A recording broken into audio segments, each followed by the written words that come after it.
This podcast is sponsored by nobody. Hey dudes, this is Miss Misery of Movie Massacre, and you're listening to Tommy Throwback Kovac on Splat from the Past. Tommy will come anywhere. Hey dudes, welcome to Splat from the Past, the only 80s themed horror and sci-fi show where things can get totally radical. Now today I will be welcoming back my good friend Miss Misery, aka Raina Gillette. I don't know how many times she's been on now, 7, 8, I don't know, I should have counted beforehand, but she just wrote a new book. It's a teen romance novel set in the 50s called Summer 59. I read it. I got a copy when I saw her at the San Jose Comic Con last month, and I just thoroughly enjoyed it. It's a sweet, sweet novel. It reminds me of those 80s teen movies that were set in the 50s or 60s. I mean, she's got everything down. It is just an amazing, amazing book. I really enjoyed it, and we're going to talk about that today. And, talk about Sister Creature Con next month in October. Elvira, Mistress of the Dark, will be there, and I'm so friggin' excited, astounded. They're gonna be opening the photo ops pretty soon. They're probably gonna be freaking expensive up the yin yang, but it's worth it. I mean, I spent a lot of money on Robert Englund and Pee Wee. This is gonna be no exception. So here is my new interview with Miss Misery, a.k.a. Raina Gillette. Hey, Raina, welcome back. Hi, thank you for having me. Yes. How's the heat over there? I stay in the house. Yeah. AC on. I don't go outside in the sun. How dare you ask that? No, I'm just kidding. Same over here. Yeah, it's pretty high. I just woke up a half hour ago, so... Yeah. Crazy. So, heat. What's that? Crazy heat. It is crazy heat. So let's get right into Summer of 59. Oh my God. Oh, wow. Okay. I felt like I was watching one of those 80s teen movies that takes place in the 50s or 60s, as I was reading this. It's just this wonderful coming-of-age stuff. Where did this idea come from? Earlier I was speaking, and I knew you were going to ask that, because people, generally ask that. And honestly, I'm not sure. I do watch romance movies, and I do read romance books. It's something that I am into, aside of horror. But, I wanted to do my own, and I've had the idea brewing in my head for a while to do one. And I thought, why not do the 50s? Because, honestly, I do love the era. Mm-hmm. I mean, I'm into 50s music, always been. I'm an Elvis girl. Right. And I thought, why not do one that's in the 50s? Of course, I had to do a lot of research and, make sure I was correct on some things. But the idea brewed in my head. Sometimes with a story idea, I have to have the beginning, middle, and end in my head before I can write it. Right. And for this one, it took me a year or two to get it in my head before I wrote it. And so after I wrote the first draft, I said to my friend Annalisa. I know Annalisa. Annalisa, who read it and was like, oh my God, I love this. I love the characters, this and that. She gave me feedback. I rewrote it again. Then I got pregnant.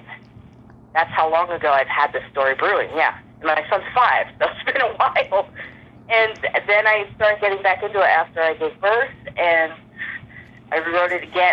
I think I went through about 4 drafts before I got exactly the way I wanted it, about 4 or 5 drafts. But I'm really, really excited about it and satisfied with the final edits, and I think it came out really good. And so far I've been getting really good positive feedback on it, so that's nice. Yeah, absolutely. I mean, was Janet based on a schoolgirl fantasy of yourself when you were a teenager? It wasn't really based. See, I was a loner in high school and growing up. I wasn't really. I mean, I had friends and I hung out with people. Uh huh. But if I were a girl in the 50s, I would have some friends. We'd go out for shit. You know what I'm saying? Like, I Yeah. put myself into that where I'm like, this is what I would have wanted. You know what I mean? Yeah. So so I don't put myself into all my books. Really, sometimes I just don't. But for this one, I kind of went inside my head and was like, what would I want? You know what I mean? So that's what I did for this one. Yeah, you grew up reading the Harlequin romance novels?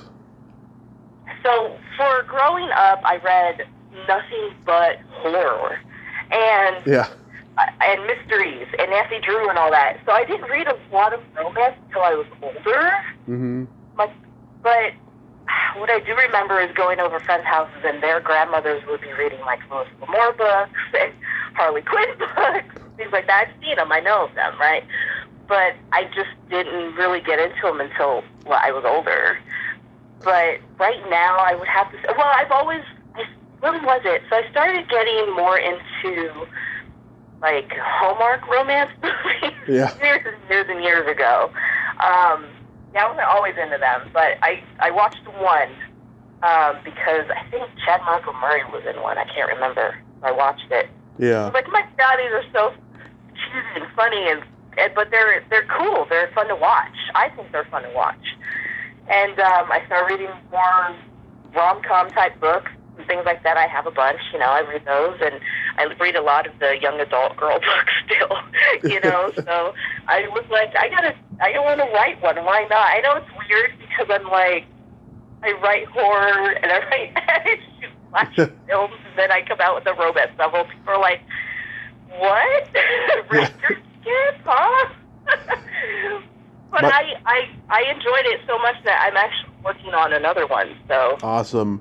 My grandmother collected the Harlequin romance novels. I mean, she had hundreds. I bet. I don't know why she did it though. I think it was just a hobby that she had shortly before my grandfather died, and it continued on. I just don't understand why. Yeah, I remember when Eddie Murphy played his Velvet Jones character on Saturday Night Live. He's doing like Velvet Jones Harlequin romance novels, and he's like reading passages. He's like, I knew from the moment I looked at you that the $3 I had spent on wine would not go to waste. Oh my God. That's funny. Yeah, kicked in the butt by love. That was hilarious. Hilarious. Now, did you have to go through legal clearance to use the name the Cadillacs? No, I just did it. I just went ahead, and that was a name that I already had in my head for it too, for the band. So I was kind of like, well, I can't think of anything else that I think would go well. So I just used the name. It's a fictional band in there in the book. Yeah. So Well, yeah. I just did it. Sometimes when a name sticks with you and you feel like, should I double check this? Should I make sure? Then you're like, well, a lot of times it's just the name's right. You know what I mean? And plus, it's a fictional band in there. It's not, so I just went ahead and did it. Yeah, I mean, they were a doo-wop group. They had a hit called Speedoo in 1955, and then a follow-up hit called Peekaboo. And Peekaboo. Yeah, because when you said the Cadillacs, I was like, oh my God, the doo-wop group? Is this going to be like Is this going to be like a revisionist history story where, like, a white girl falls in love with a black guy in the 50s? I was like, it'd be awesome if it was, Yeah, no, I wasn't even thinking in that term. I was thinking, okay, well, it's a fictional band. I really like the name, I think it fit really well with the guys in the group. Yeah, I mean, there was the Corvettes, there was Eddie and the Hot Rods in the 70s. They were a punk band in England. Yeah, there was never a band called the Stingrays, but there should have been, or the Studebakers, But I love how you use these white bread, all-American teenager names from the 50s, Janet, Darren, Jeremy. I had no idea that you were such a 50s buff. That's awesome, I was reminded of movies like Shag, The In Crowd, Mischief, all these teen movies from the 80s that take place in the 50s or 60s that I love. Oh, yeah, I think they're awesome. I mean, I love the 80s movies. I think I have them all. So to do a throwback, I thought it was perfect. I thought it was perfect for the genre. I just really do like the 50s. I really think it was a cool time. I mean, you know, the dresses, the way they talked. I thought it was pretty cool. And in 1959, when Elvis goes into the Army. I'm sorry? 1959, when Elvis goes into the Army. Yep, that's right, yeah. Yeah. Yeah, that's perfect. Yeah, I remember when Roger Ebert wrote his review for American Graffiti, he said something so chilling that I never forgot. He said, American Graffiti is a reminder as to how innocent America was in 1962, but also, in some cases tragic, a scary reminder as to how dark America has become since, i.e., JFK, Martin Luther King assassinated, Women's Lib, Ohio, Watergate, etc. You know, that was a pretty chilling statement. Oh, yeah. Oof. Wow, that really, that really hits the nail on the head when you think about it, huh? It's like, oh shit, he's totally right. You know, wow. Because of the writer's strike going on, I've been having a lot of time on my hands to read and haven't been able to interview too many actors, just podcasters and musicians and comedians and so forth. And I've just been reading a lot, and oh my God, I'm just reading all these scary things about the past. And I was like, oh, no wonder we're in the fucking hole that we are now. I was reading about, you know, Sigmund Freud's nephew, Edward Bernays, you know, who invented public relations, and just how he was able to use his uncle's psychology tactics to manipulate people to buy products. Oh, Jesus, wow. Yeah, he wrote these books in the 1920s on how to be a PR person. They're essentially manuals to how to be a fascist dictator Nazi, you know? Yeah, oh my God, yeah. That's essentially what they are. I was like, you want to ban some books? Ban those books, you know? Yeah, right? Yeah, exactly. I mean, it's scary. But you mentioned songs in the book that I literally heard in my head once they were mentioned, like Only You. I mean, that's one of those R&B gems that holds up and never dies. Yes. I have to say, when I started writing the book, I knew I was going to incorporate music into it, because why wouldn't you? The music is one of the best parts sometimes, oh, right? Yeah. So I listened to a lot of 1950s music while I wrote it. Put my headphones on and went through, and I was like, oh, this song is perfect for this scene, or this song is perfect for that scene. There's a lot of songs that I listen to, so that I love, so I decided to put them in. Yeah. The last line, you know, Elvis's blue suede shoes played on the jukebox, scurried onto the dance floor and danced the night away. That was a great way to end it. Thank you. Honestly, I went through several different endings before I got the one I really wanted to sum it up. Sometimes it's hard to end a book, I have to say. Like, you know what I mean? Uh-huh. Like when you write a book and you're like, oh, I know exactly what's going to happen, but as you write it, things change. So I was like, oh no, how am I going to do this without making it too? So yeah, thank you for saying that. That's awesome. Yeah, and the Cool Cat sounds like a place you'd hear in, like, Roger Corman's Bucket of Blood or something. Yeah, it does. Those damn beatniks. Yeah, you wrote a nice little tribute for Annalisa in the beginning.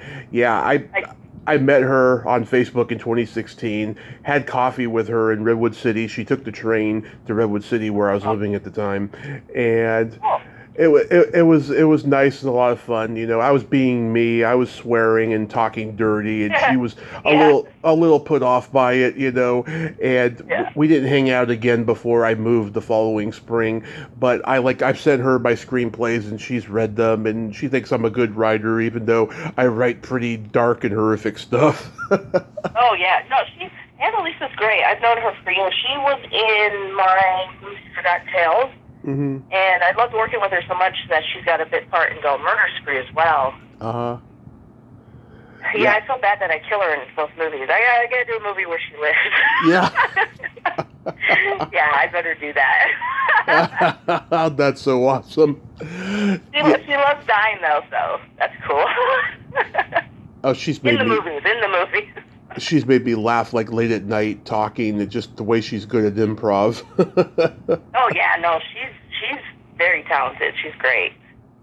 Yeah, I was mentioning something once about a finger bang, and she was like, "Oh, you want some cheese with that wine or something?" Oh my god. She's like, "That's the power of improv." That's funny. Oh God, that was just cracking up. Yeah, Oh, I got to reach out to her. She was supposed to come on here about 5 years ago, but that time she was like heavily into taking care of her mom. So I got okay, yeah. I got to touch base with her. Yeah, touch base with her, see what's going on. I'm sure you can always talk about the movies. She sings too, and she's done a lot of stuff, so. Oh yeah. So you're going to write a sequel, you said. So yeah, I'm actually working on the about 2-3 chapters in. Mm-hmm. I am working on a sequel to it. I'm also working on a separate rom-com type book too that takes place in not the 50s, but present day. But yeah, so I'm doing a few right now. Wow, you're really getting versatile. You're doing the rom-coms now. Yeah. Well, I'm doing a few books right now. So I'm actually just got finished doing another horror book too. So I have to do some get that to the editor soon. So. What are your favorite rom-com movies? Oh, I don't think I dislike any of them. You know what I was watching last night that I haven't seen in a long time that's really good that I love was My Best Friend's Wedding with Julia Roberts. I still have never seen that. Oh my God, really? Yeah. That's a movie that I can never get tired of watching. If it's on, it's on. Mm-hmm. I could just put it on, no problem. I just can't get tired of it. I always loved Just the Way You Are with Christy McNichol. And when I met her, I told her that. And I said, I know you were going through a hard time making that movie. She got diagnosed with bipolar disorder during filming. But, I just love how it always makes me feel really good about myself for having a disability every time I watch it. Wow. It makes me think I wish I could live in a world like that where I was a super attractive person and people didn't care that I had a disability. I mean, I do have charm that I get by with, but to actually be a person who's not not having a shortage of dates, I mean, that would be awesome. Oh man, yeah. Yeah, but like you mentioned earlier, too, the 80s movies, you can't go wrong with John Hughes films. Mm-hmm. Oh, John Hughes. I love John Hughes movies. Neil Simon's... I always wanted a friend like Ducky. Yeah. Loves a bitch, Duck. Loves a bitch. Oh, that's awesome. Yeah, I mean, I love Seems Like Old Times with Chevy Chase and Goldie Hawn. Annie Hall is my favorite rom-com of all time. Yeah. Yeah. Do you watch any of those, Hallmark romance movies, or? I have, but it's been years. I used to, during the 2000s, after my grandmother died, I went through a phase for about 4 or 5 years where I was just watching so many Lifetime Network TV movies of all kinds, and I had hundreds on tape. And just I really got into those. And sometimes when I'll be interviewing certain actors, they'll be shocked that I even saw those movies. Oh, wow, yeah, I bet they are. I bet they're like, wait, what? Yeah. Yeah. Yeah. I do like those, though. I don't know. I just think that so many of them are just repetitive and just a clone of other ones, True. Very true. Do you ever find yourself sitting there at times watching going, wait, I've seen this one. Oh, wait, no. That was that other one. But it's just like this one. No, I mean, I usually go, no, I've seen this story before, but not the same people in the same story. Yeah, exactly. Yeah, that's what I meant, yeah. Yeah, I mean, I grew up on the I'd be like, wait, no, I haven't seen this one, but it's the same storyline. Yeah. I grew up on the Disease of the Week TV movies and the after-school specials and all that stuff. Oh, yeah. People have a tendency to forget about the after-school specials. That's right. There's a bunch of them. I miss those. Some of them are pretty cool. Oh, yeah. There are some good ones out there. Yeah. I remember one with Robert Klein and Scotty Schwartz called Summer Switch. It used to be on HBO all the time. It was like an ABC after-school special that was on HBO a lot in the 80s. Oh, yeah, I know what you're talking about. Yeah, it was like a Switch movie. Yeah. Yeah. Yeah. And did you watch the two Corey movies? Of course. Oh, Dream a Little Dream. I've Game. talked to so many people from that one. Oh, God, I love that movie. Yeah, I interviewed a few people from that film on my old show, The Last Doorway. Pretty cool. Oh, did you talk to Lala? No. Lala Sloatman, yeah, she's been on here twice. I just adore her. Rhea Pavia, I've had on twice. I'm gonna try for Meredith Salinger next year. I interviewed Meredith Salinger at Comic-Con. Was she nice to you? It was so cool. So cool. She's so beautiful. Yes, she is. Gorgeous. I remember she did an episode of Dawson's Creek where... Yes. She was a reporter or a journalist. Or, yes. What was she? Yeah, she was like a journalist, and of course she's an older woman, so like Dawson has sex with her, and then they're eating Chinese food afterwards, and I'm like, oh God, I've been there, you know. I remember she was on. Yeah, that was quick. That was quick for Dawson. I was like, damn, already. Yeah.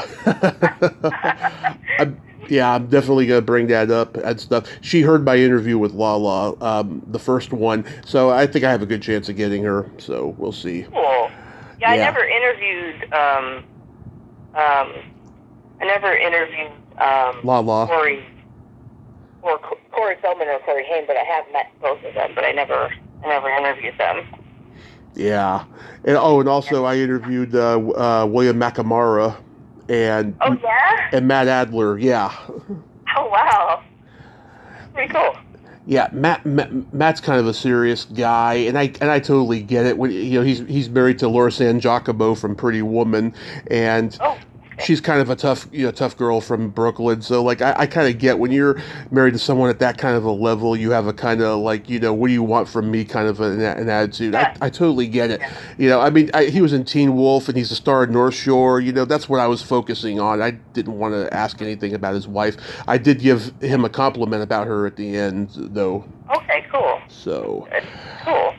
So Halloween October is coming up soon. Next week I'm going to start booking for it. Thank God I've got a lot of people on my list who aren't in the business anymore because this strike is just going on way fucking too long. I hope it comes to a head soon.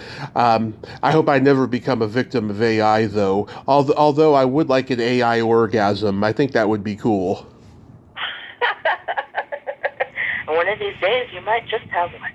Yeah, somebody in the world's like, give Tommy an orgasm. I start getting a tingly feeling below while I'm at Dave & Buster's or something. Oh my God. Yeah. Oh God. Back in May, I interviewed a sex podcaster who has an OnlyFans, and it's a free subscription, so I've subscribed to it. She sent me a video of her eating another girl's ass out. Right now, I could tell it was her because she has very distinctive eyelashes.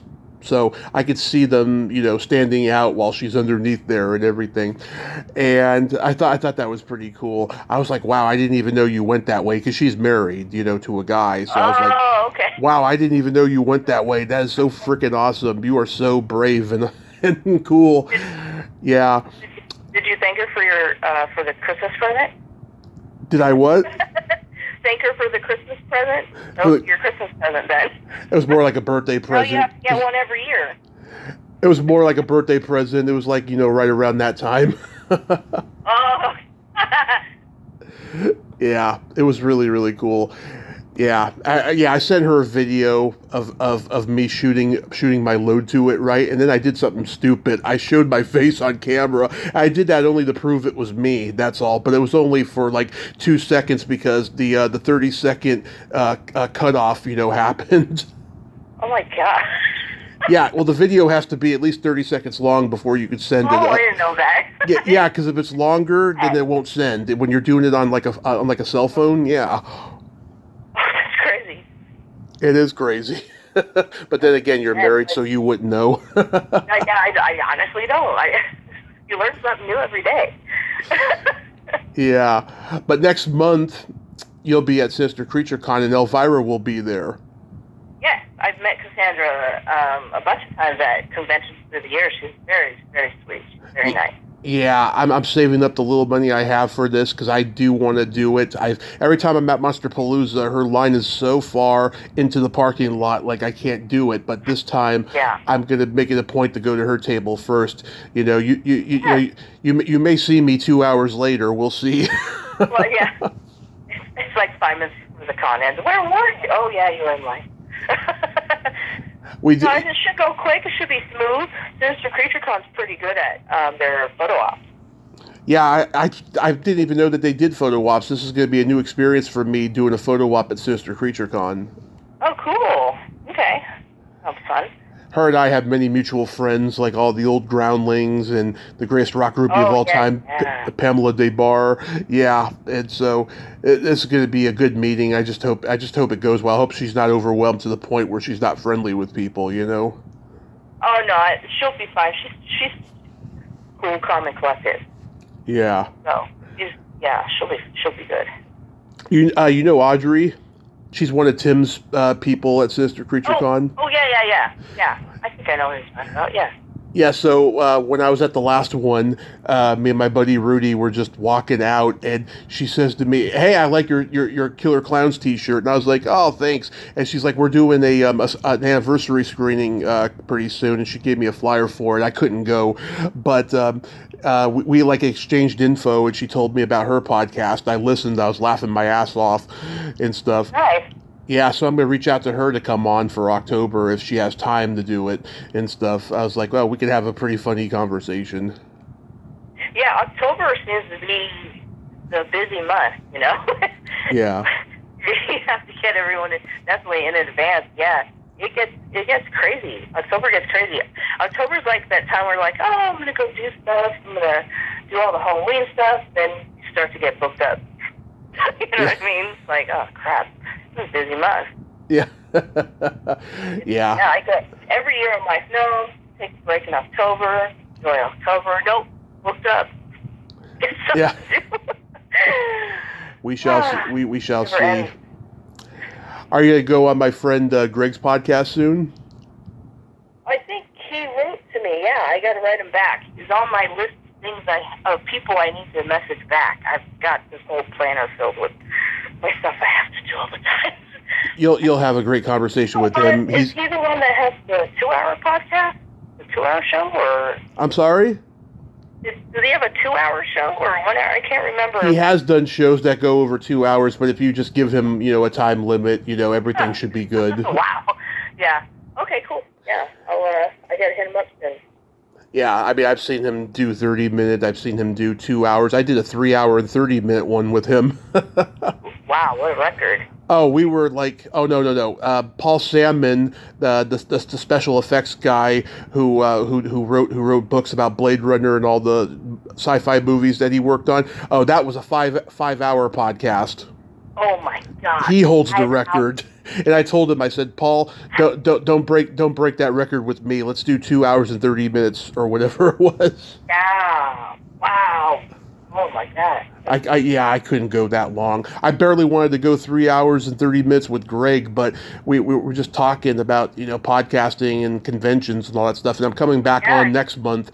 And I was like, I don't mind doing another 3-hour one with him next time if that's the case. Yeah. But yeah, just tell him, say, 45 minutes or whatever, and he'll accommodate, so. Cool. Okay, yeah. I'll have to hit him up.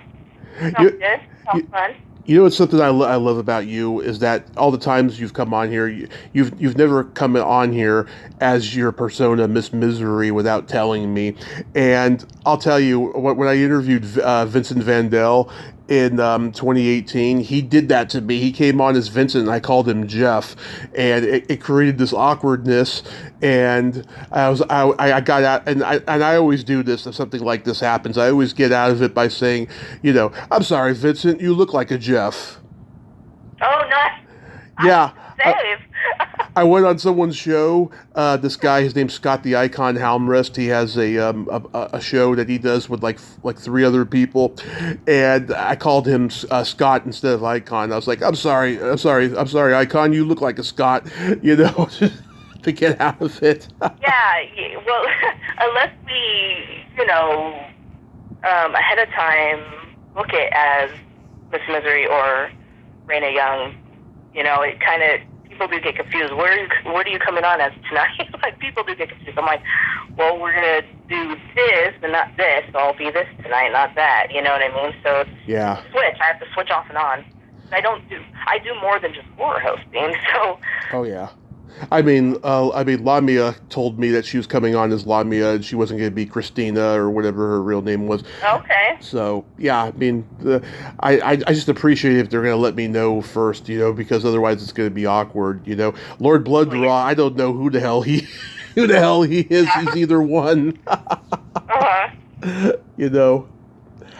So I have a couple jokes for you. Okay, great. Why didn't Barbie get pregnant? I'm not sure. Ken came in another box. Okay. That's a good one. Yeah. Oh my God. I'm sure there's a slew of Barbie jokes out now that the movie's out. Yeah, that's why I was like, I gotta find the Barbie joke because it's really relevant right now. That's great. What does tofu and a vibrator have in common? Not sure. They're both meat substitutes. Oh my God, where'd you get these? That was on some random joke site. Oh my God, that's great. I should have a vibrator named after me, the Tommy Chatsy. Well, you can't make that happen, actually.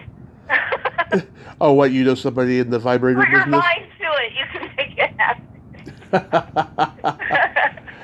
We'll talk.